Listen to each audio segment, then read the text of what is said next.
Sarah's dressing table like a small, impatient insect. She was halfway through braiding the long, loose plait she favored when the screen lit up. An unfamiliar number, then a brief, clipped message that made her lips go dry. Andrew, new proposal, meeting, press, tonight.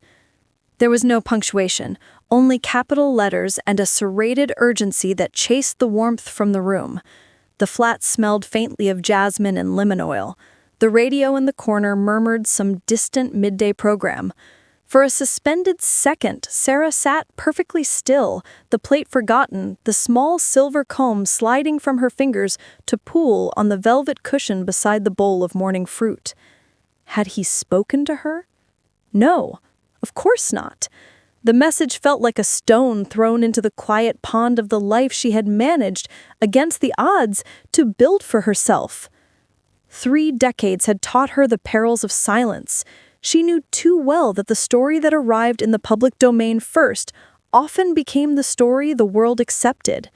She had learned to move with a dancer's speed when necessity demanded, to plan, to protect, to pivot. Today, the necessity was immediate. The calm she cultivated like a secret garden behind her smile hardened into a precise clinical resolve. She would not be caught reacting. She would act. Sarah dressed in the way she always did when she meant business. A smart, tailored jacket, navy, with an understated sheen, the sort that announced competence instead of fanfare, and a pair of sensibly fashionable boots that allowed her to move. She tucked a lipstick into her handbag, not because she needed it, but because the act of choosing color steadied her. On her way out, she passed the portrait of her daughters, 2 girls who had grown under the public gaze into women of their own making. Eugenie's smirk at the edge of the frame and Beatrice's easy, unscripted laugh gave her the small certainty that defined all her action. This was not about headlines for the sake of scandal. It was about steering the narrative that would touch their lives. Down in the car, the driver, Everett, who had been with her for years, closed the door with practiced silence. On the road, the city was a tapestry of peddle and peddler, of tourists with maps, and office workers with their coffee cups, unaware of the pulsing undercurrent beneath the kingdom's polite surface. Sarah sat in the back and inhaled. She had always liked the way the city smelled at midday, spent rain and hot pavement, and it was good, she told herself, to be grounded in things that did not care for royal protocols. She called Amelia. Amelia was Sarah's most trusted ally in times of reputational fire, an ex-journalist turned communication strategist with the stiffest moral compass Sarah knew and a capacity for ruthless pragmatism. Amelia picked up on the second ring. "Tell me everything," she said, without greeting. Sarah outlined the message, the vague, new proposal, the potential for it to be a press-facing affair. She left nothing out, even the small details she thought might be trivial, the time of the message, the absence of cute emojis he sometimes used, the irritating way his writing had the beat of someone thinking of himself first. Amelia's reply was quiet and fast. "We assume worst case until proven otherwise. He's not going to go unmediated. Get me a list of potential outlets, contacts will protect tone, and this is vital.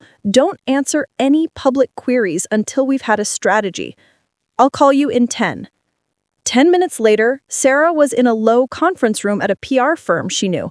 Clean glass, a long oak table that smelled slightly of lemon, screens awake with the world's immediate ripples, tweets, headlines, and the lean lines of analytics. The team assembled like troops. There was Nadia, the data analyst with her hair in a precise knot and a boyish grin. Omar, who had been a political press secretary until journalism ate his soul, and Jonah, a soft-spoken former magazine editor turned crisis handler. They began by mapping contingencies.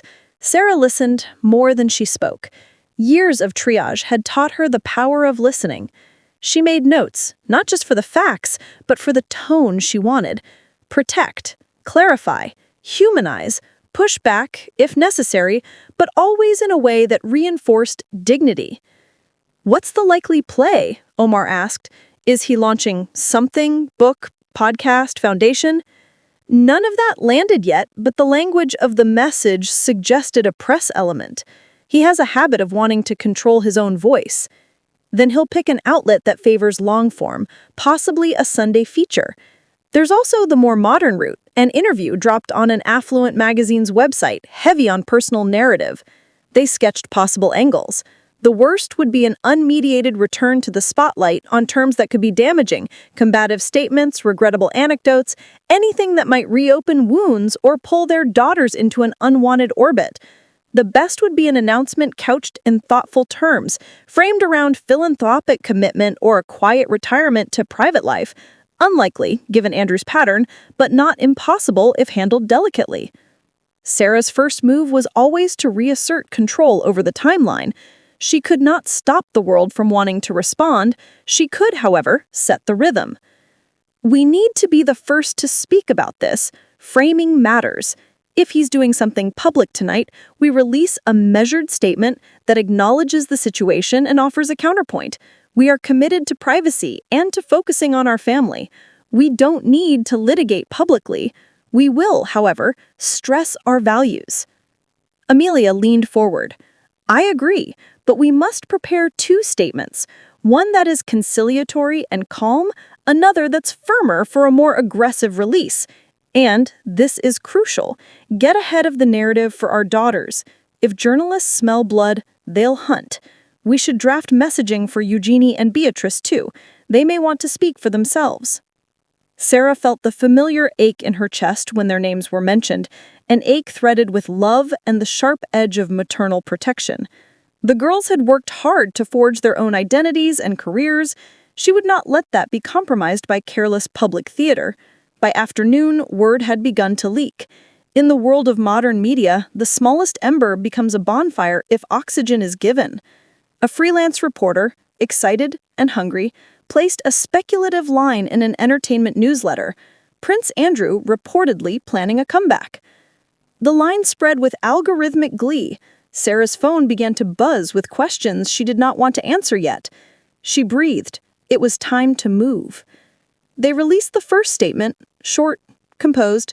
Sarah's team had written it with the careful precision of someone who knew language could be both shield and sword.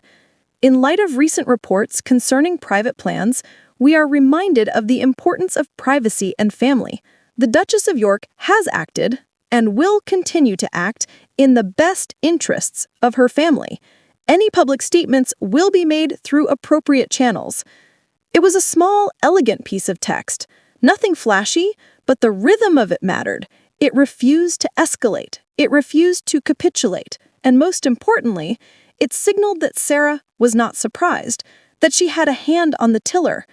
The press, predictably, teased. Could this mean a public return? One headline asked, its font making the question an accusation. Commentators, some bored, some gleeful, translated the statement as either dignified defiance or passive obstruction. The internet obliged to assigning multiple reading levels to every sentence, as if meaning could be quantified. 7 that evening, Sarah sat in a small, intimate restaurant that once had been her sanctuary. The walls were painted a color she thought of as warm pebble. A pianist played a slow piece that wound around the tables like breath. She had asked for a private room, and the staff, arranged like conspirators, had obliged. On the table sat her daughters. In this story, they were not in their 20s, but women of experience, and 2 close friends, Amelia and Sir Harold, an elder with a parliamentary drawl and a surprising capacity for discretion. They had come together because some decisions needed a counsel beyond the sterile advice of PR. They needed moral arguments and human reasoning. They needed to remind Sarah that she was not alone. "Tell us what you want," Eugenie said. Her voice was direct. She had inherited a fierce integrity that did more for Sarah's peace of mind than any publicist's strategy. "I want to protect you. I want to prevent needless things that will hurt you. I want to keep the family safe." Beatrice reached across and squeezed her mother's hand.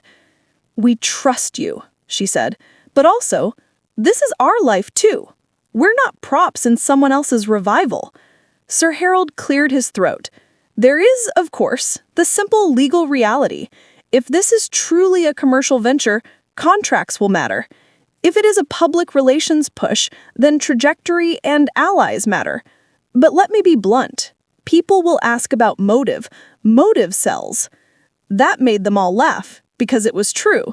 And laughter in that moment was a small rebellion against the world's appetite for scandal.